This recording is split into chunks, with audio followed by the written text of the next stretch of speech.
Bienvenue dans le podcast Qui se cache sous la robe, le podcast qui vous fait réfléchir à votre relation client et à votre posture professionnelle.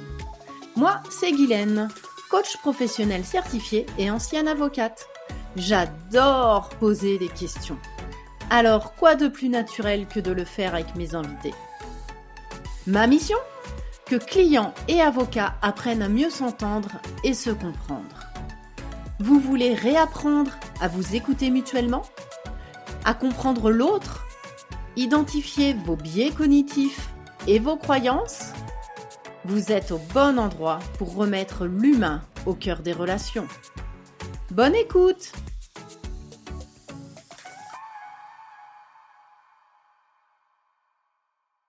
Bonjour, je suis ravie de te retrouver pour un nouvel épisode solo.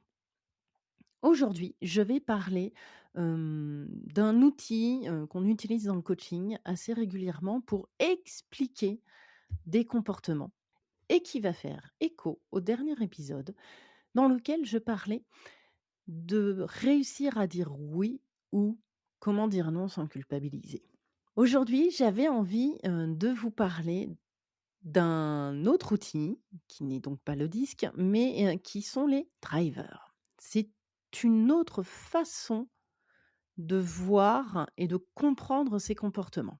Et dans ces cas-là, est-ce que le fait de dire oui, est-ce que le fait de dire non, est-ce que le fait d'avoir un certain comportement vient plutôt par le fait d'être piloté, guidé, manœuvré et donc drivé par des messages invisibles qui te poussent à toujours vouloir faire plaisir, à vouloir contrôler, à vouloir en faire trop.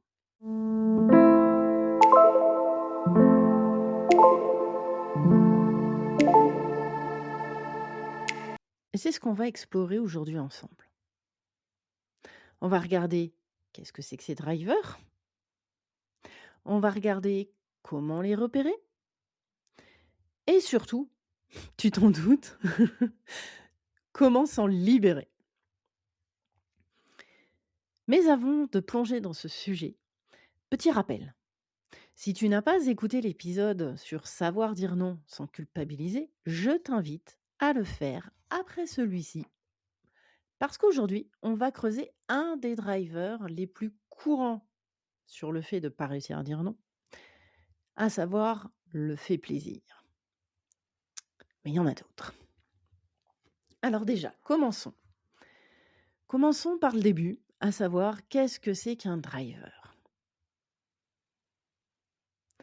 Un driver, c'est comme un logiciel installé dans ton cerveau depuis l'enfance.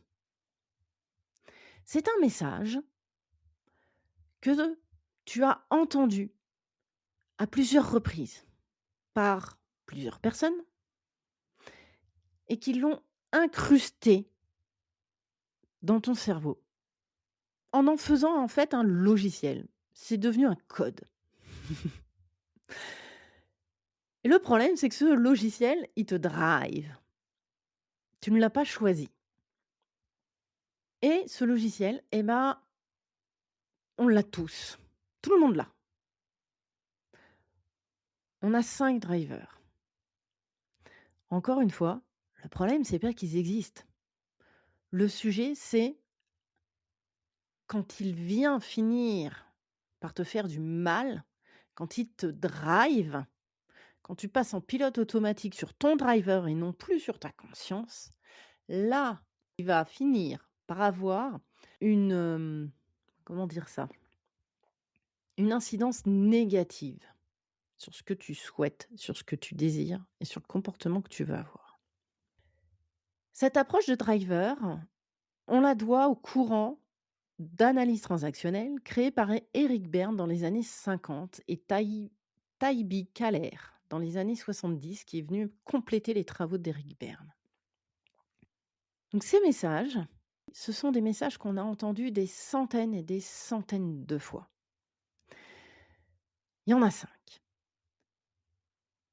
Le sois fort, le sois parfait, le dépêche-toi, le fais plaisir et le fais plus d'efforts. On s'en rend pas forcément compte. Alors, comment savoir si toi aussi, tu es piloté par un driver? On va passer en revue les 5 drivers et tu vas voir en fonction de comment je vais te les présenter, quand je vais te les décrire en fait, assez facilement, tu vas identifier, peut-être un, 2, voire 3 plus dominants que les autres.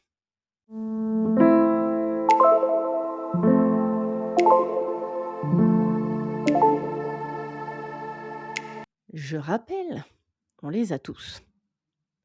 Je rappelle, ils sont là pour nous mettre en action, donc c'est complètement OK de les avoir.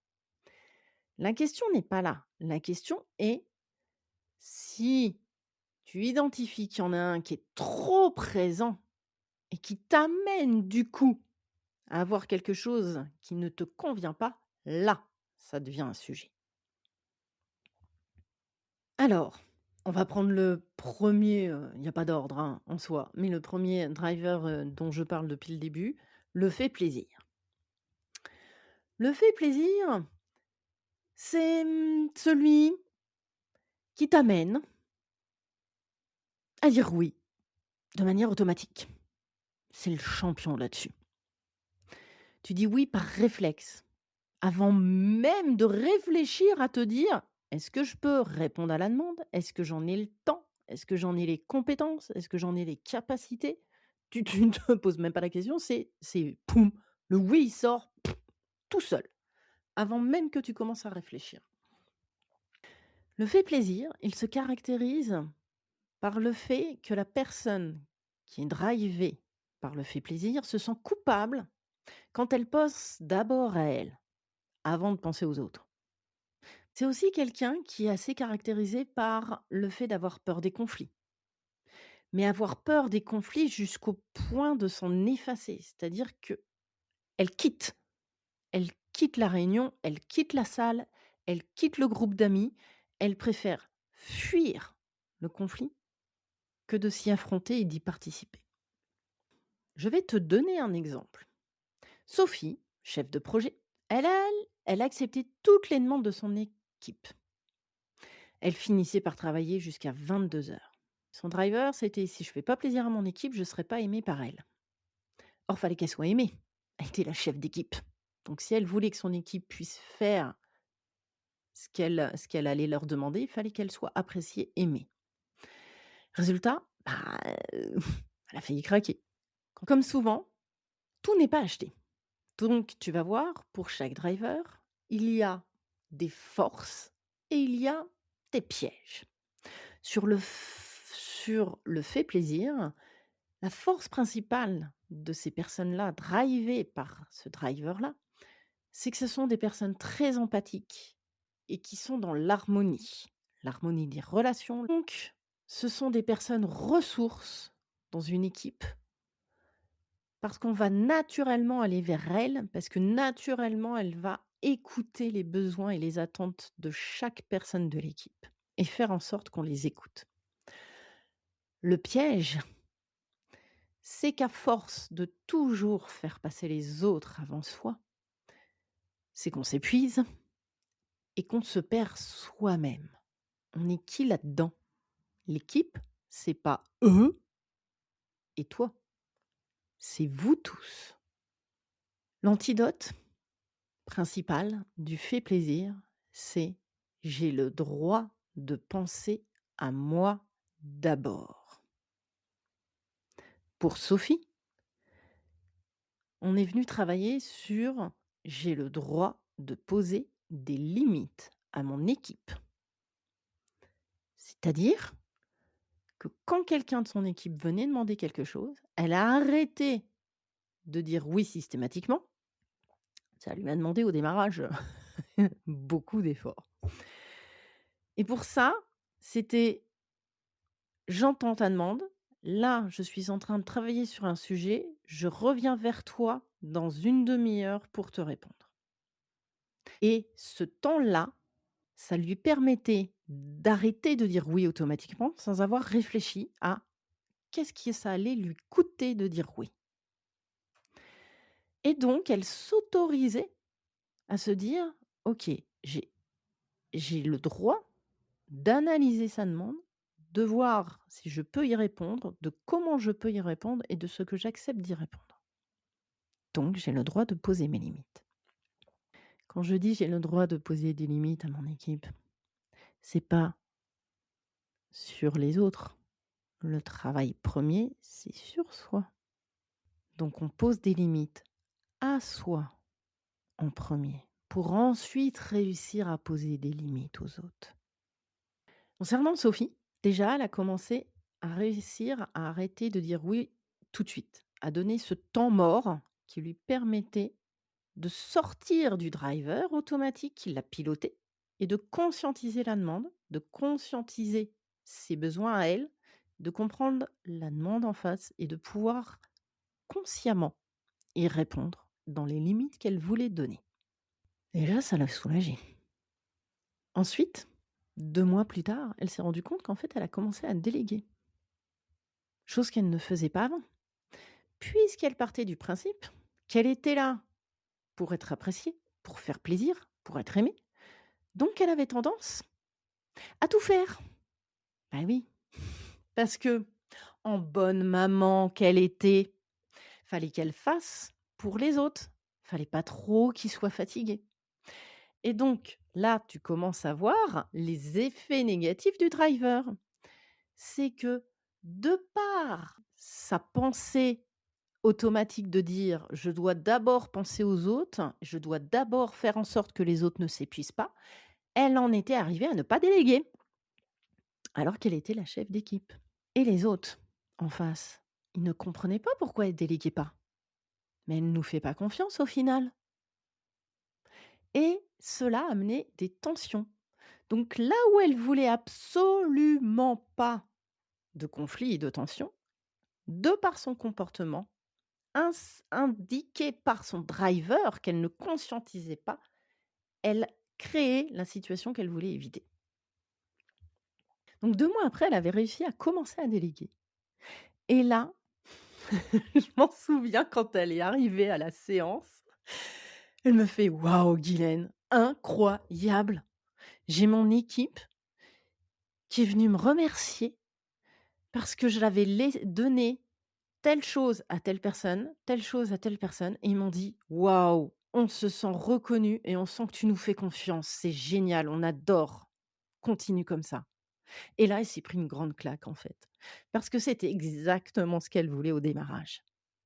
Alors si toi, tu te demandes et tu constates en m'écoutant que tu dis très souvent, voire systématiquement: «Oui», alors que par moment tu aimerais dire non. Tu peux te dire: J'ai peut-être le petit driver fait plaisir qui est en train de piloter mon cerveau».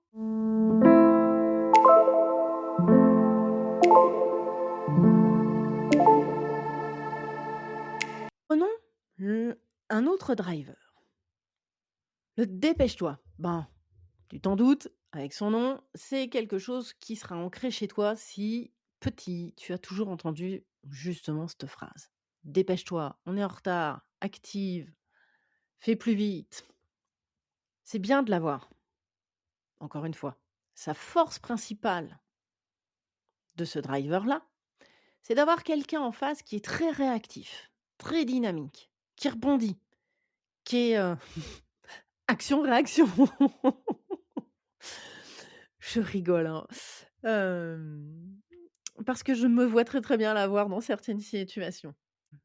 Le piège, par contre, de ce driver-là, c'est de par la précipitation, on va amener à faire des erreurs, à être impatient. Ça, ce sont les 2 grands pièges du dépêche-toi. Son antidote au dépêche-toi, bah, c'est: tu as le droit de prendre ton temps. Les actions concrètes,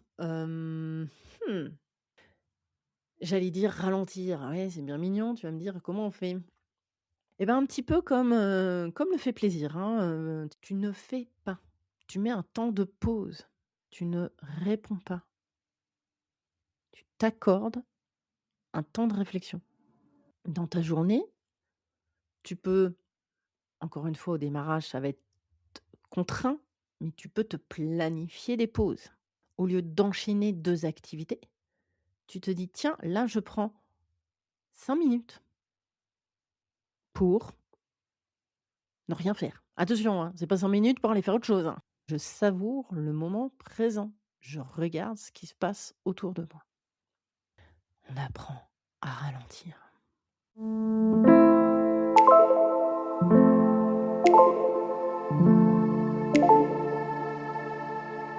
Un autre driver, le fait des efforts. Le fait des efforts, typiquement, tu aurais pu travailler plus. Là, c'est pas suffisant. C'est tout. Typiquement le genre de phrase qui amène un bon driver, fait des efforts derrière.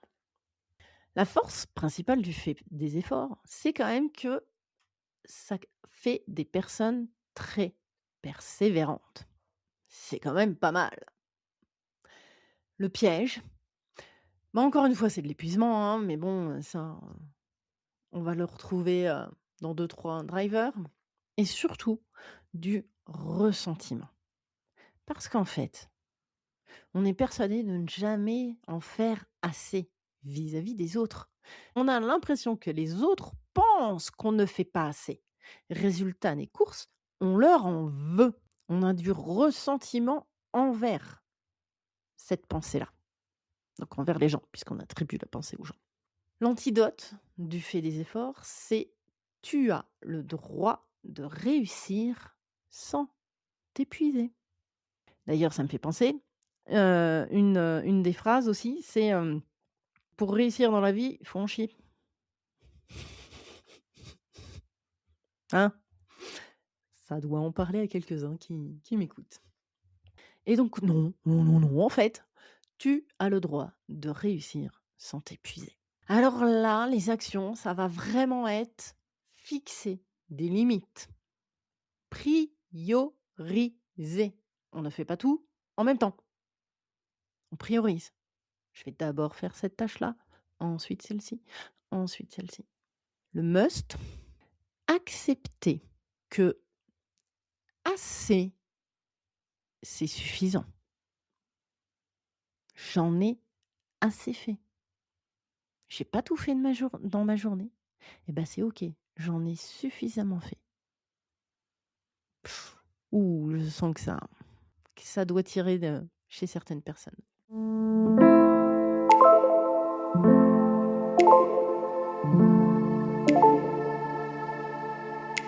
Le soi fort. Le soi fort, je l'ai rapidement évoqué tout à l'heure. Chez les hommes, t'es un homme, t'es fort. T'es l'homme de la maison. Un homme, ça me pleure pas. Un homme, il est fort. On l'a chez les femmes aussi, hein, mais quand même moins. Plus difficilement. La force principale du soi fort, c'est que du coup, vous allez avoir des gens ultra résilients et très autonomes. Bah oui, sois fort. Tu chutes, t'as un échec, tu tombes, bah tu remontes, tu recommences, tu repars. Résilience. Et du coup, autonomie, parce qu'on ne sait pas demander de l'aide. Ah bah non, tu dois être fort. Tu dois être fort seul. Tu dois trouver tes solutions tout seul. Donc la force principale, enfin les forces principales, résilience et autonomie. Les pièges, isolement. Ah oui, puisque tu dois tout faire tout seul et que tu ne demandes rien à personne, tu finis par t'isoler. Et le burn-out. L'antidote du soi fort,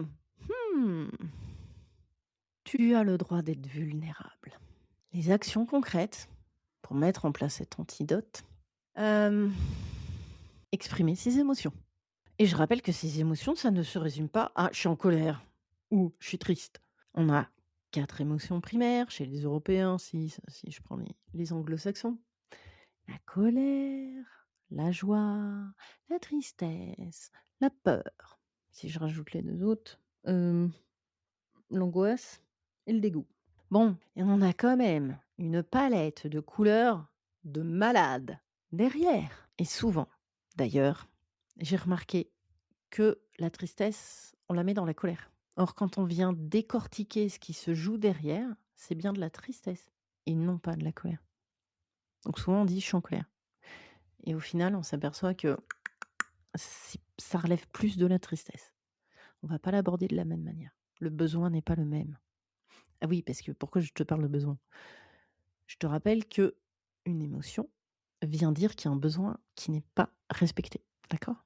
Donc le soi fort et effectivement, il va apprendre à exprimer ses émotions. Il va apprendre aussi à demander de l'aide. Alors on commence petit pas par petit pas, hein, on n'oublie pas. Si tu es très soi fort au travail, que tu l'es un peu moins dans ta sphère privée, tu peux commencer dans ta sphère privée. Si, tu peux. Et le pendant de demander de l'aide, c'est d'accepter le soutien. Oui, il y a des gens autour de toi qui veulent t'aider. On accepte.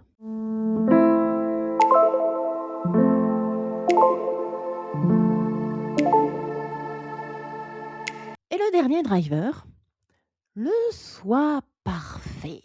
Bon perfectionnisme. Bon, les phrases types. 19? T'aurais pu faire mieux. 20?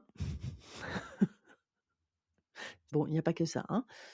Les forces principales du soi parfait, du coup, c'est qu'on est extrêmement rigoureux et qu'on va produire un travail de très haute qualité. Les pièges, beaucoup de stress, parce qu'on n'est jamais suffisamment satisfait de ce qu'on a fait. Donc on est toujours stressé par le travail qu'on rend. Et, oh tiens, une thématique dont je parle assez régulièrement, que ce soit dans mes newsletters ou dans un autre d'ailleurs épisode, solo, de la première saison, la procrastination. Ça, c'est le grand méchant loup des soi parfaits. On reporte à demain parce que on est sûr que de toute façon, on va pas réussir à faire un truc bien. Ou c'est pas suffisamment bien pour pouvoir rendre le travail demandé. Alors là, l'antidote, c'est: tu as le droit de faire des erreurs. Bouh! Arrête de relire 10 fois tes mails. Relis-le une fois, relis-le 2 fois. Envoie-le. Il y a une erreur, il y a une coquille. Ce n'est pas grave. Le monde ne va pas s'écrouler. Action concrète, accepter l'imperfection. D'ailleurs, entre toi et moi, la perfection, c'est chiant. C'est lisse, c'est plat, ça vit pas. Hein? Mais si, regarde, observe dehors la nature, la vie, la vraie. Est-ce qu'il y a des choses parfaites? C'est dans les imperfections qu'on aime les choses, les belles choses. C'est dans les imperfections qu'on aime les gens.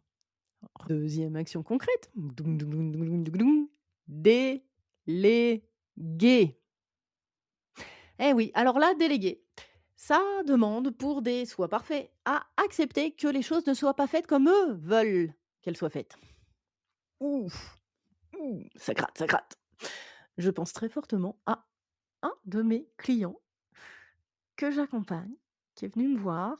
Sa demande initiale, c'était de déléguer une partie bien précise de son travail.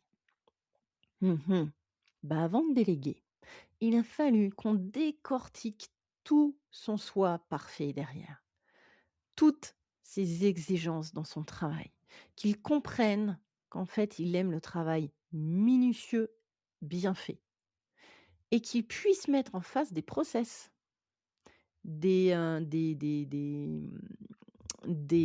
comment dire? Des critères qui amènent à objectiver le travail bien fait et non pas son sentiment de travail bien fait. Et d'accepter que si le travail est fait au regard de ces critères objectifs à 90, ça revient à avoir un travail bien fait. Pas parfait, bien fait. Et seulement là, il a été en capacité de déléguer. Voilà ce que je pouvais te dire sur les drivers. Première étape, prendre conscience. Repérer ton driver dominant ou tes drivers dominants. Pour ça, observe tes réactions plutôt sous stress. Est-ce que tu cherches à tout contrôler? Est-ce que tu cherches à aller plus vite? Est-ce que tu cherches à faire plaisir? Est-ce que tu cherches à toujours en faire plus? Est-ce que tu cherches, mmh, à ne rien faire parce que c'est pas parfait? Petit exercice pour toi. Cette semaine, note chaque fois que tu agis par réflexe, qu'est-ce que tu as fait? Et quel message ça cache derrière? Donc ça, c'est ta première phase, ta phase de prise de conscience. En face, tu as les antidotes. Je les ai évoqués tout au long de cet épisode. Les fameuses phrases que je t'ai dites, tu as le droit de penser à toi d'abord. Tu as le droit de faire des erreurs, etc.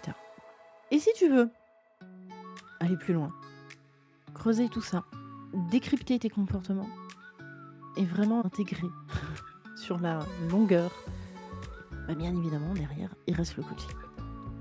Là, c'est vraiment de la connaissance et les premiers pas pour sortir du pilote automatique qui te porte préjudice, pour reprendre conscience de tes comportements et décider par toi-même. Voilà, j'espère que cette immersion dans les drivers t'aura permis d'y voir un petit peu plus clair.